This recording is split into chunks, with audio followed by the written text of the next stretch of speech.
नाजरीन, अवामी न्यूज़ में खबरन जो सिलसिलो जारी है। इन वक्त असीं तव्हांखे ठुल में खबर ॾींदा हलूं त जेकमाबाद जे तालके ठुल में थियल पुराणो जुगनल बस अड्डे ते थियल कब्ज़े, जंहिंखे डीसी जेकमाबाद गज़फ़र कादरी, असिस्टेंट कमिश्नर ठुल अरबाब शाह मुख्तियार ठुल, दीदार अली कंडराणी ऐं पुलिस ऑफिसरनि जी भारी नफ़री शहर में थियल नाजाइज़ कब्ज़े खे मसामार कयो आहे, जंहिंमें दुकानूं ऐं होटलूं शामिल आहिनि। उते सहाफ़ियुनि सां ॻाल्हियूं कंदे चयो त असांजे मथां आर्डर्स आहिनि, जंहिंमें सुप्रीम कोर्ट ऐं हिकमती आर्डर्स खे फॉलो करणु असांजी ड्यूटी है। असांखे ड्यूटी करण ॾिनो वञे, न त असांखे मजबूरी तौर ॿिया कदम खणना पवंदा। 9 तारीख़ ते नोटिस इशू थिया आहिनि।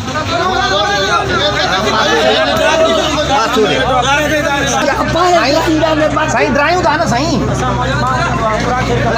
ॻाल्हि कयो न,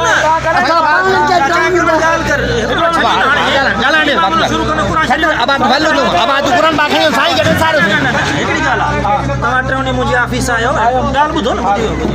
डीसी साहब ॻाल्हायो, मां तव्हांखे रूबरू चयुमि त तव्हां लिखत ॾियो, अंडरटेकिंग ॾियो त तव्हां ड्राईंदो। तव्हां चयो त मां लिखत न ॾींदो।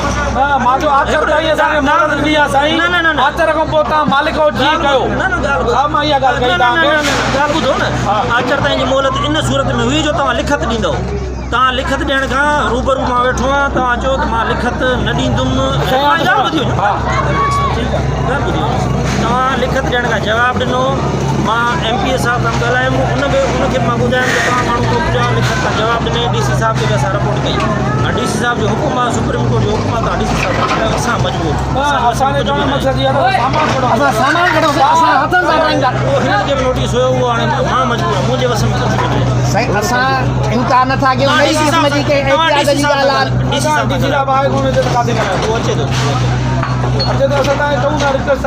मुंहिंजे वस में ई न आहे, मां सिर्फ़ु हुकुम जो बंदो आहियां। मुंहिंजे वस में इहा शइ आहे, इहा शइ मुंहिंजे वस खां मथे आहे। मां मशीन खे जेकॾहिं DC साहब हुकुम न कंदो, असांखे हुकुम आहे तव्हां पंहिंजी कार्रवाई। मज़ीद खबरों और तफसीलात के लिए विजिट करें हमारी वेबसाइट www.awamiNewsHD.com।